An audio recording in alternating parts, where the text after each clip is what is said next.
Hello friends. ये video में हम देखेंगे ऑटो स्पेयर पार्ट की जो कंपनी हम अकाउंट्स प्रो में क्रिएट करते हैं। वो कंपनी क्रिएट करने के बाद उसमें हम आइटम्स कैसे क्रिएट करेंगे, उसकी जो अलग अलग प्राइस कैटेगरी रहती है, रिटेल, एमआरपी, डीलर, सब डीलर, वो कैटेगरी कैसे क्रिएट करेंगे। और हम सीखेंगे ब्रांड वाइज हमें कुछ डिस्काउंटिंग स्ट्रक्चर रखना है अपने कस्टमर के लिए। वो सारी चीज़ें इस वीडियो में हम देखेंगे। तो हम आइटम क्रिएशन का ऑप्शन चालू करें उससे पहले कुछ ऐसी सेटिंग है जो आपको कंफर्म करनी है कि आपने जो डेमो चालू किया है उसमें है कि नहीं। तो उसके लिए एडमिन मेनू में कंपनी सेटअप का ऑप्शन है, वहाँ पे इन्वेंट्री सेक्शन में आपको जाना है। जहाँ पर एक ऑप्शन यहाँ पे multiple price list level required, ये ऑप्शन टिक होना चाहिए, जिसमें हमको डीलर, सब डीलर या फिर मैकेनिक ऐसी प्राइस कैटेगरी क्रिएट करनी है। तो ये ऑप्शन टिक होगा तो वो हम कर पाएंगे। दूसरा ऑप्शन है आइटम एलियास, जो भी हम ब्रांड, ग्रुप वगैरह क्रिएट करेंगे उनके कुछ एलियास सेट करने हैं, तो इसके लिए ये ऑप्शन का टिक होना ज़रूरी है। दूसरी एक इम्पोर्टेंट चीज़ है, यह है आइटम नेमिंग मेथड, जो ज़्यादा इसका आपको आगे जाके पता चलेगा। पर इसका कुछ मतलब ऐसा है कि जब भी आप आइटम क्रिएट करोगे आइटम मास्टर में जाके, तो उसका आपको कॉम्बिनेशन कैसे रखना है, क्योंकि जब भी हम आइटम क्रिएट करेंगे तो हम अलग अलग ड्रॉप डाउन सेलेक्ट करेंगे। जैसे कि आइटम का ब्रांड सेलेक्ट करेंगे, उसका ग्रुप, उसका टाइप, फिर वो जो आइटम है कहाँ यूज हो रही है वो भी सिलेक्ट करेंगे। तो ये सारे सिलेक्शन के बाद आइटम का नाम अपने आप बन जाएगा। तो जो आइटम का नाम ऑटोमेटिक बनेगा उसमें आपको किस तरीके का कॉम्बिनेशन चाहिए। एग्जाम्पल यहाँ पे ये ऑप्शन रखा तो पहले आइटम टाइप आएगा, फिर ब्रांड आएगा, फिर वो कहाँ यूज होता है वो आएगा। इसी तरह ये सारे अलग अलग ऑप्शन यहाँ पे दिए हुए हैं।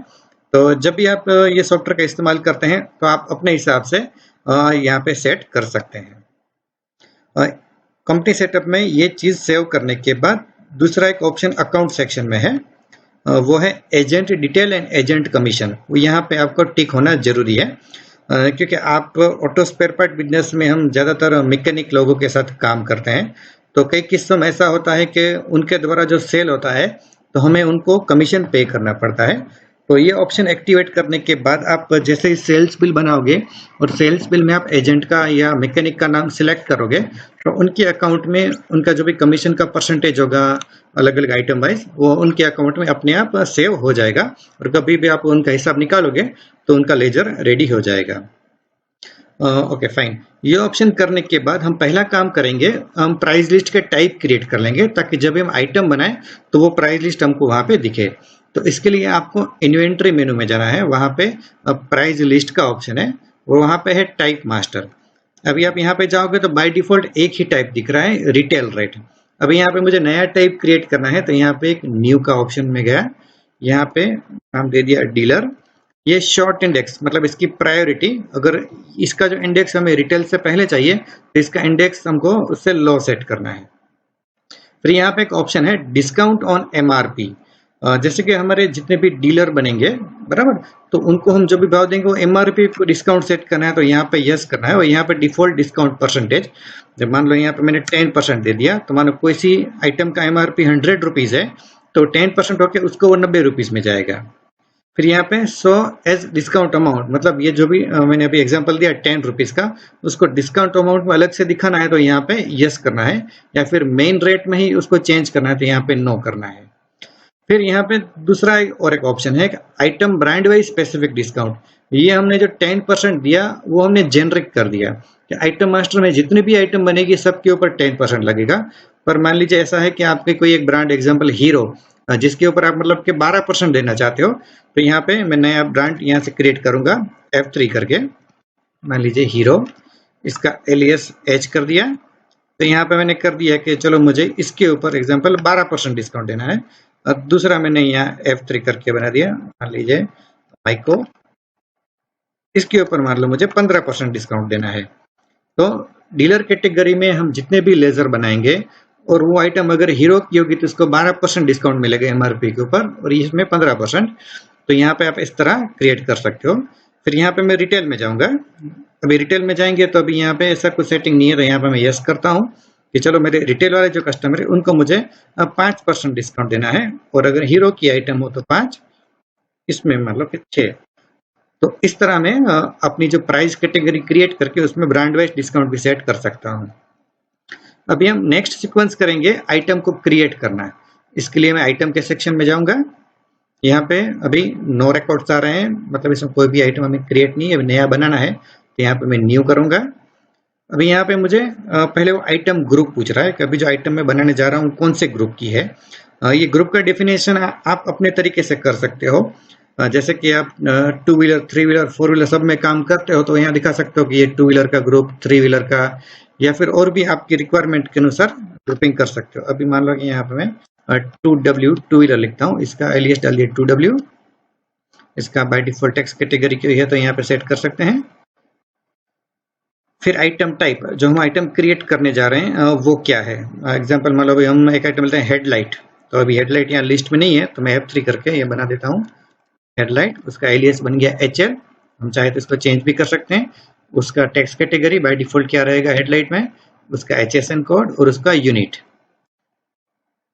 अभी यहाँ पे ब्रांड, मतलब हीरो का हेडलाइट हम ऐड कर रहे हैं हीरो, फिर इसका कोड नंबर यानी इसका पार्ट नंबर, तो यहाँ पे 1 2 3 4 5 डाल दिया। फिर यूज, कि ये जो हम आइटम क्रिएट कर रहे हैं हेडलाइट वो कहाँ पे यूज होती है, कौन सा व्हीकल में। तो F3 करके मैं एक आइटम बनाऊंगा स्प्लेंडर, यहाँ SPL कर दिया उसका shortcut.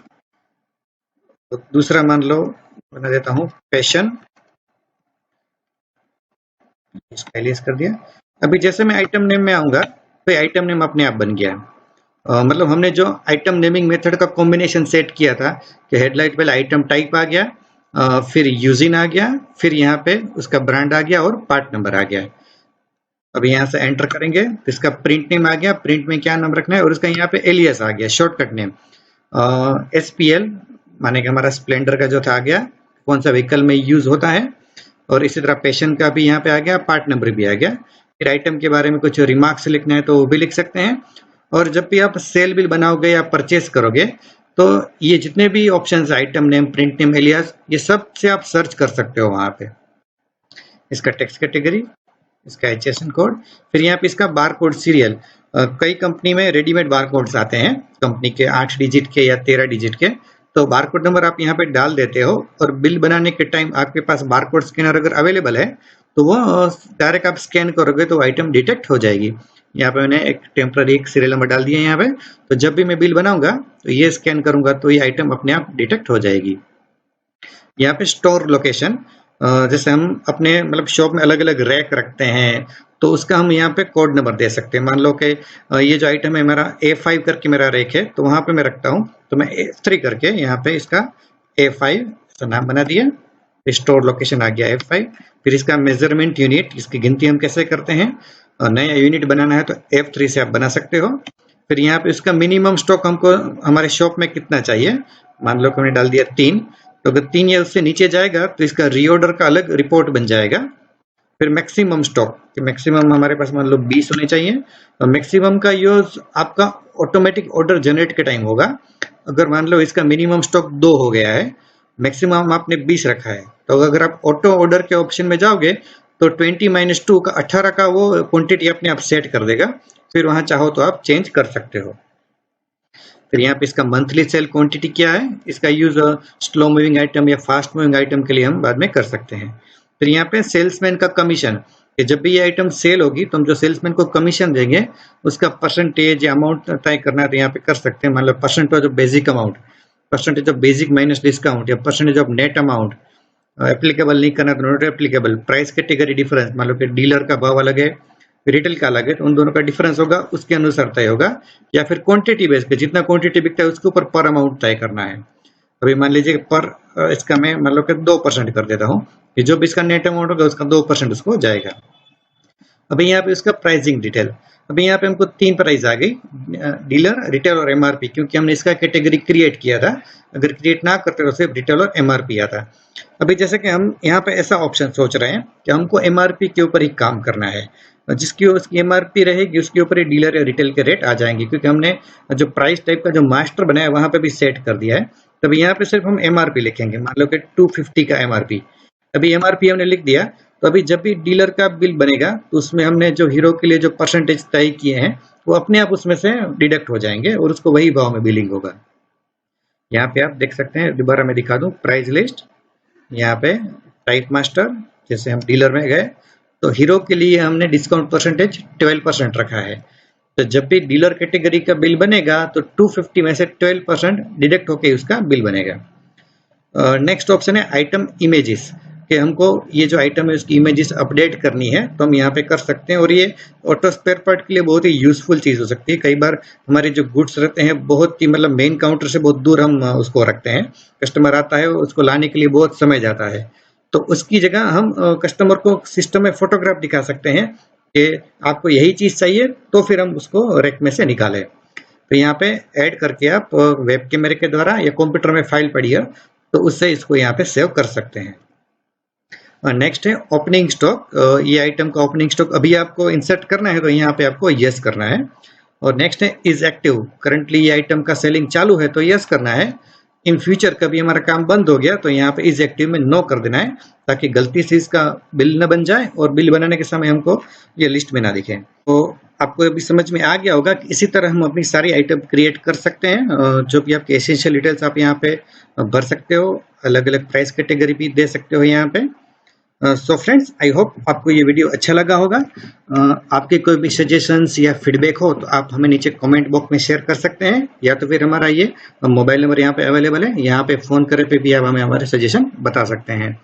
So friends, thank you for watching this video, have a good day.